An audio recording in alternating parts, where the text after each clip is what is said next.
할렐루야. 오늘도 말씀으로 시작한 여러분 사랑하고 축복합니다. 말씀 붙드시고 생명의 삶을 사시기 바랍니다. 고린도전서 8장 1절부터 13절까지 교독하도록 하겠습니다. 우상의 제물에 대하여는 우리가 다 지식이 있는 줄을 아나 지식은 교만하게 하며 사랑은 덕을 세우나니 만일 누구든지 무엇을 아는 줄로 생각하면 아직도 마땅히 알 것을 알지 못하는 것이요 또 누구든지 하나님을 사랑하면 그 사람은 하나님도 알아주시느니라. 그러므로 우상의 제물을 먹는 일에 대하여는 우리가 우상은 세상에 아무것도 아니며 또한 하나님은 한 분밖에 없는 줄 아노라. 비록 하늘에나 땅에나 신이라 불리는 자가 있어 많은 신과 많은 주가 있으나 그러나 우리에게는 한 하나님 곧 아버지가 계시니 만물이 그에게서 났고 우리도 그를 위하여 있고 또한 한 주 예수 그리스도께서 계시니 만물이 그로 말미암고 우리도 그로 말미암아 있느니라. 그러나 이 지식은 모든 사람에게 있는 것은 아니므로 어떤 이들은 지금까지 우상에 대한 습관이 있어 우상의 제물로 알고 먹는 거로 그들의 양심이 약하여지고 더러워지느니라. 음식은 우리를 하나님 앞에 내세우지 못하나니 우리가 먹지 않는다고 해서 더 못 사는 것도 아니고 먹는다고 해서 더 잘 사는 것도 아니라. 그런즉 너희의 자유가 믿음이 약한 자들에게 걸려 넘어지게 하는 것이 되지 않도록 조심하라. 지식이 있는 내가 우상의 집에 앉아 먹는 것을 누구든지 보면 그 믿음이 약한 자들의 양심이 담력을 얻어 우상의 제물을 먹게 되지 않겠느냐. 그러면 내 지식으로 그 믿음이 약한 자가 멸망하나니 그는 그리스도께서 위하여 죽으신 형제라. 이같이 너희가 형제에게 죄를 지어 그 약한 양심을 상하게 하는 것이 곧 예수께 죄를 짓는 것이니라. 같이 읽겠습니다. 그러므로 만일 음식이 내 형제를 실족하게 한다면 나는 영원히 고기를 먹지 아니하여 내 형제를 실족하지 않게 하리라. 아멘. 우리가 잘 아는 오늘 본문이죠. 여러분, 우리가 신앙생활 하다 보면은 어떤 일을 해도 좋은지 또 하지 말아야 하는지 성경에 확실한 가이드가 없는 그러한 문제들을 이제 만나게 됩니다. 예를 들어서 술을 마셔도 좋은지 또 마시지 말아야 하는지 맥주 한 잔쯤은 뭐 괜찮지 않은가 그런 말을 하는 사람도 있습니다. 담배를 피워야 됩니까? 또 담배를 피우지 말아야 됩니까? 또 고상한 자리에 가면은 사교춤을 좀 추어도 되지 않을까요? 이렇게 이야기하는 사람도 있습니다. 또 경마를 해도 좋은지 또 하지 말아야 되는지 주식을 해야 되는지 말아야 되는지 이런 거 가지고서 고민을 하는 그런 사람들이 있죠. 또 성경에도 이런 부분에 대해서 이야기를 하십니다. 오늘도 그렇습니다. 여러분, 성경에 분명하게 술을 막 먹지 말아라, 아예 입도 대지 마라, 그런 것이 있는가 하면은 또 그렇지 않은 부분도 있다라는 것입니다. 그래서 이 기독교 윤리에서 이것을 소위 회색지대에 속한 문제다 이렇게 본다라는 것입니다. 이것은 까만 것도 아니고 하얀 것도 아니고 소위 흑백 논리로 설명할 수 없는 옳고 그름의 문제가 아니라 그 상황에 따라서 좀 봐야 된다. 그렇게 봐야 된다는 것입니다. 이렇게 딱 잘라서 말할 수 없는, 대답할 수 없는 그런 문제들이 많이 있죠. 자, 엄격하게 말하면 이것을 자유의 영역에 속한 문제들이라고 이야기할 수 있다는 것입니다. 오늘 그 자유의 영역에서 우리가 어떻게 판단해야 되는지 오늘 8장에서는 그 여러 가지 문제 중에서 우상에 바쳐진 음식 이걸로 먹어도 되느냐, 그렇죠? 먹어도 되느냐 하는 것이 있는데 먹지 말아야 되느냐 이 문제 가지고 우리가 좀 살펴보기를 원합니다. 여러분, 고린도에서는 우상의 신전에서 제사였던 고기를 시장에서 사 먹었습니다. 그래서 어떤 성도는 귀신에게 속한 이제 우상에게 드려졌던 그 고기였기 때문에 귀신에게 속한 고기이기에 먹지 말아야 된다 그렇게 생각한 사람들이 있었습니다. 이에 반해서 우상은 실제가 아니니까 하나님 외에는 신이 없기 때문에 이거 먹어야 된다, 이제 이렇게 먹어도 된다 이렇게 바라보는 그런 관점이 있었던 것이죠. 그래서 서로 좀 논쟁이 되고 다툼이 일어난 것입니다. 그래서 교회 안에는 갈등이 생길 수 있죠. 자, 우리의 할 일은 성경에 근거한 진리가 무엇인지 확인하는 것입니다. 자, 사도 바울은 4절에서 6절에서 바쳐진 제물에 대한 진리를 정리해 주는데요. 우리 4절부터 6절까지 같이 한번 읽어보겠습니다. 시작. 그러므로 우상의 제물을 먹는 일에 대하여는 우리가 우상은 세상에 아무것도 아니며 또한 하나님은 한 분밖에 없는 줄 아노라. 비록 하늘에나 땅에나 신이라 불리는 자가 있어 많은 신과 많은 주가 있으나 그러나 우리에게는 한 하나님 곧 아버지가 계시니 만물이 그에게서 났고 우리도 그를 위하여 있고 또한 한 주 예수 그리스도께서 계시니 만물이 그로 말미암고 우리도 그로 말미암아 있느니라. 그렇죠? 4절에서 6절 우상에 바쳐진 제물에 대해서 아주 심플하게 정리를 해주는데 이 세상에 많은 우상들이 있고요. 그들이 다 신이라고 하지만 하나님을 믿는 우리에게는 오직 하나님 한 분밖에 신이 없다라고 지금 이야기를 하고 있는 것입니다. 그래서 우상에 바쳐진 제물이라고 특별한 것이 없고 하나님께서 감사하고 먹으면 아무 문제가 되지 않는다라고 분명하게 이야기를 하고 있다는 것입니다. 그러나 여러분 이렇게 간단한 지식을 가졌다고 해서요. 여러분 교회 안에 문제가 해결되는 것은 아님을 알아야 됩니다. 올바른 지식을 가졌을지라도 그것을 우리가 사랑이 없으면 사랑으로 가지고 이것을 다루지 않으면 교만해지고 또 문제가 될 수밖에 없는데요. 그래서 바울은 1절에서 이렇게 이야기를 했죠. 같이요. 시작. 우상의 제물에 대하여는 우리가 다 지식이 있는 줄을 아나 지식은 교만하게 하며 사랑은 더욱을 세우나니. 중요한 단어가 나오죠. 두 개가 나옵니다. 하나는 지식이라는 단어가 나오고요. 사랑이라는 단어가 나옵니다. 먼저 우리가 살펴볼 것은 지식이 있어야 된다.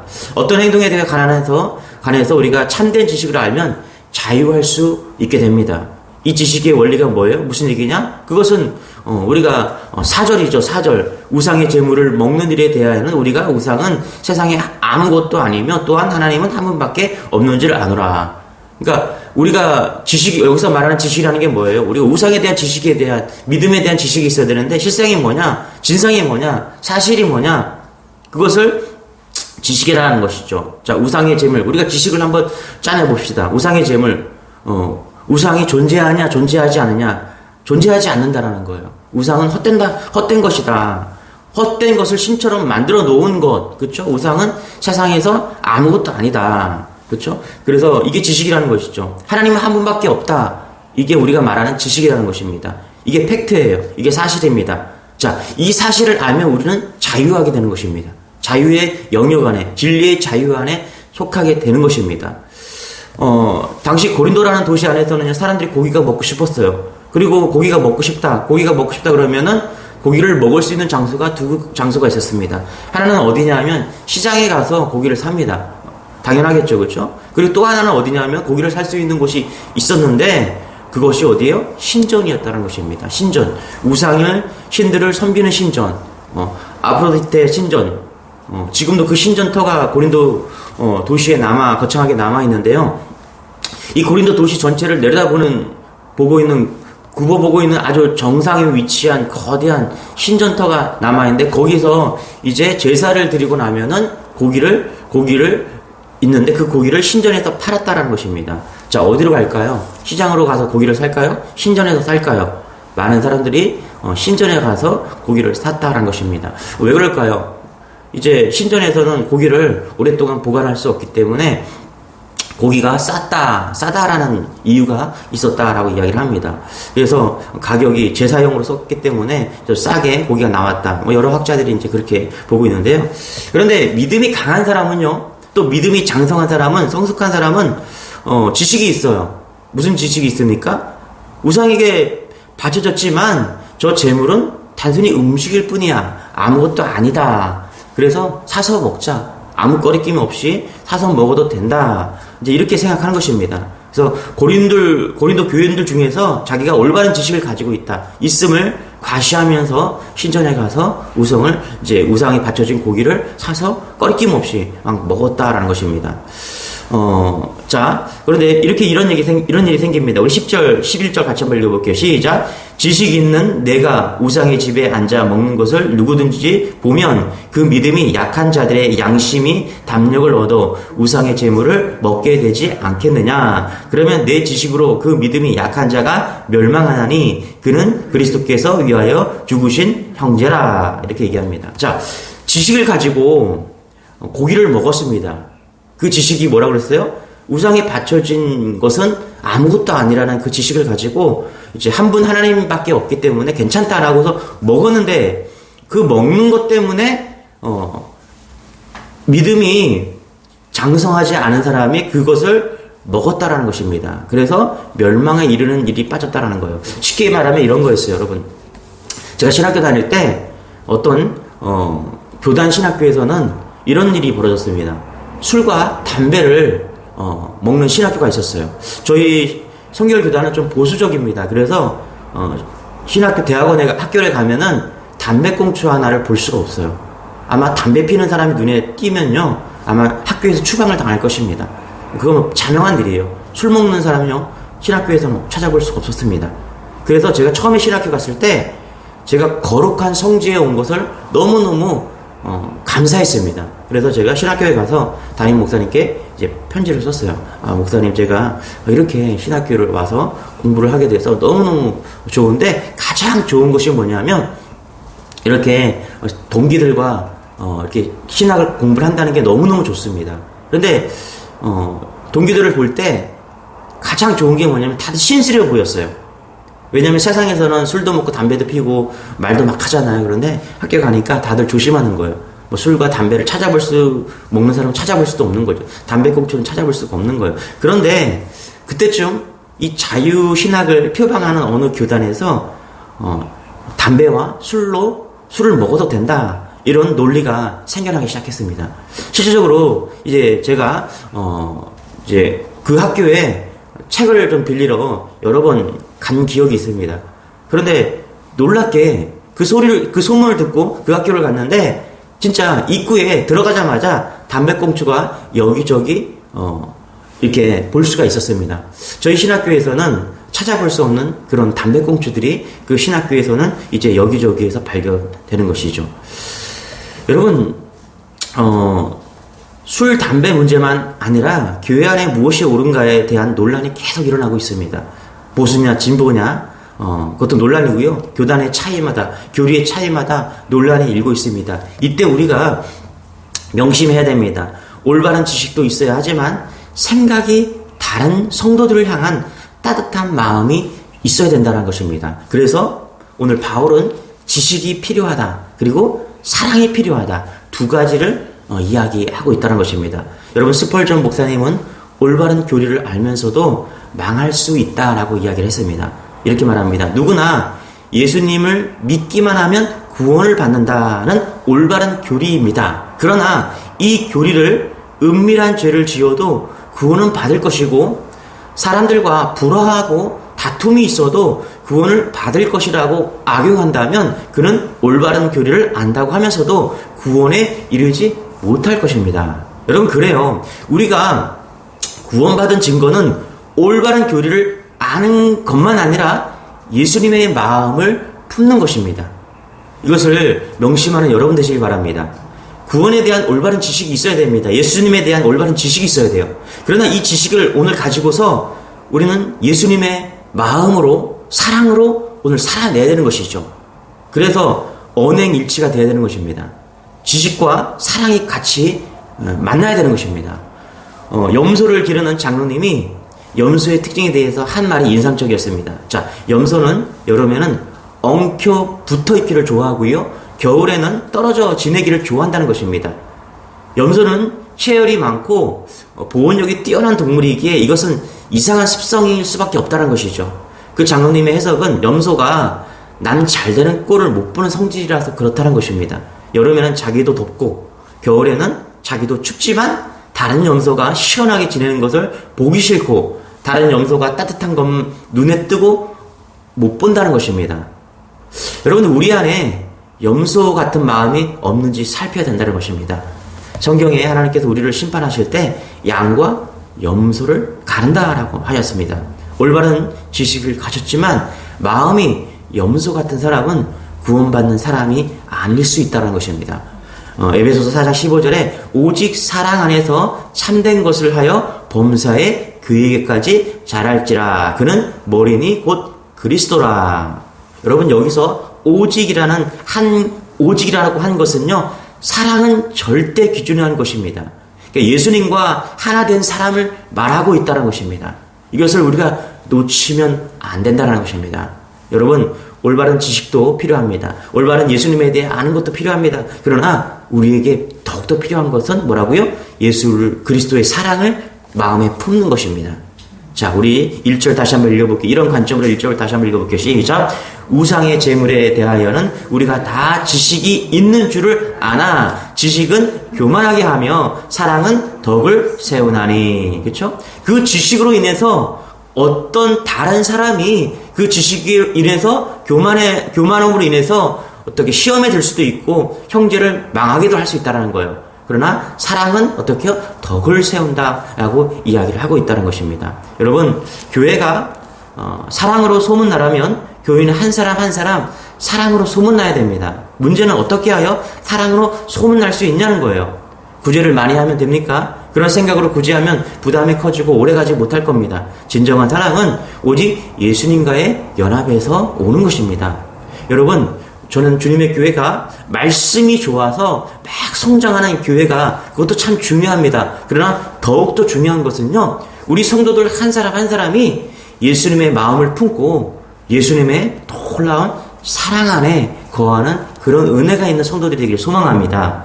그래서 말씀도 지식도 강해야 되지만요, 우리 안에 사랑으로 소문난 교회가 되기를 축원합니다. 여러분, 물고기는요 바다에 갇힌 것이 아닙니다. 바다에 나오는 것이 자유가 아니시죠. 물고기가 바다에서 나온다는 것은 자유가 아니라 죽음입니다. 우리가 하나님의 말씀을 어기는 것은 자유가 아닙니다. 사실은 종살이와 죽음이죠. 부부에게 주어진 자유는요, 어떤 유혹이 올지라도 배우자에게만 신실하게 사는 자유입니다. 여러분이 그것을 어기면 그는 모든 자유를 다 잃어버리고 불행과 파멸의 나락으로 떨어진다는 것입니다. 예수님은 우리를 위하여 십자가에 지셨는데요, 목록 가지고 다른 사람을 실족해 해서는 되겠습니까, 여러분? 그래서 바울은 어떻게 해요? 12절 13절에 이렇게 얘기합니다. 우리 같이 한번 읽어보겠습니다. 12절 13절 시작. 이같이 너희가 형제에게 죄를 지어 그 약한 양심을 상하게 하는 것이 그리스도께서 죄를 짓는 것이니라. 그러므로 만일 음식이 내 형제를 실족하게 한다면 나는 영원히 고기를 먹지 아니하여 내 형제를 실족하지 않게 하리라. 자, 이것이 바울이 그토록 강조했던 예수 그리스도로 인하여 많은 자유를 심각하게 제한하는 것입니다. 그래요, 여러분. 우리가 예수님의 사랑으로 인해서 우리가 스스로 자유의 영역에서 스스로를 제한하는 것입니다. 그렇지만 자신의 자유보다 더 중요한 것이 믿음의 형제 자매들의 마음의 상처가 되지 않고 그 영혼이 시험들지 않는다는 것을 고백하는 것이죠. 이 말에서 우리는 마음이 따뜻함을 느낄 수가 있는 것입니다. 여러분, 지식은 차가울 수가 있습니다. 그러나 사랑은 따뜻한 것입니다. 여러분, 지식보다 우리가 사랑으로 더 많이 변화되고 예수님을 만날 수 있다는 사실을 잊지 않는 여러분 되시길 바랍니다. 올바른 지식, 진리를 분명히 아는 것 중요합니다. 그러나 형제와 하나 되고 사랑하자고 해서 같이 죄를 지을 수는 없다는 거예요. 이단을 용납할 수 없다는 것입니다. 그러나 고기는 얼마든지 먹지 않을 수 있지 않겠느냐. 이것이 오늘 바울의 우리에게 주는 권면이라는 것입니다. 크리스천 작가인 조이스 마이어는 예수님은 우리를 종교인으로 만들기 위해서 십자가에서 죽으신 것이 아닙니다. 우리가 하나님과 개인적으로 더 깊고 친밀한 관계를 누리며 사랑과 기쁨이 충만한 삶을 살게 하려고 죽으셨습니다. 라고 이야기를 합니다. 그래요, 여러분. 지금 여러분의 마음이 주님의 마음이십니까, 여러분? 우리는 진리 위에 굳게 서야 됩니다. 그러나 따뜻한 마음을 가지고 사는 것이 더 귀하고, 아니 반드시 그런 은혜가 있어야 됩니다. 오늘 그런 주님의 사랑 가운데 거할 때 또 여러분의 만나는 사람과 그 현재 가지고 있는 가정과 직장과 또 교회 안에서 놀라운 역사가 나타날 것입니다. 오늘 바울은 그렇게 사랑하라, 먹는 것 가지고 나의 자유의 영향을 제한하면서 사랑으로 극복하라고 이야기하고 있는 것이죠. 여러분, 오늘 예수로 인해서, 지식으로 인해서 사랑이 더욱더 풍성해지는 그런 은혜를 누리는 여러분 되시길 축원합니다. 기도하겠습니다. 주님, 그렇습니다. 주님, 우리가 예수 그리스도를 알아가는 것이 얼마나 감사한지 모릅니다. 그러나 그 지식을 가지고 우리가 또 우리의 삶 속에서 살아내는 것, 사랑으로 살아내는 것이 얼마나 또 은혜인지 감사인지 우리는 오늘도 깨닫습니다. 주님을 알아가게 하시고 그 지식으로 인해서 우리 삶 속에서 사랑으로 충분히 또 살아내는 그런 은혜의 주님의 모든 백성들 될 수 있도록 은혜를 더하여 주옵소서. 감사드리며 예수님의 이름으로 기도드리옵나이다. 아멘. 오늘 말씀 붙드시고 주님을 아는 만큼 또 우리 삶 가운데 사랑으로 풍성해지는 그런 은혜가 있게 해달라고 우리 주여 한번 외치시고 나라와 민족과 몸이 불편한 성도들을 위해서 우리 주여 한번 외치고 기도하겠습니다. 주여, 주님 감사합니다.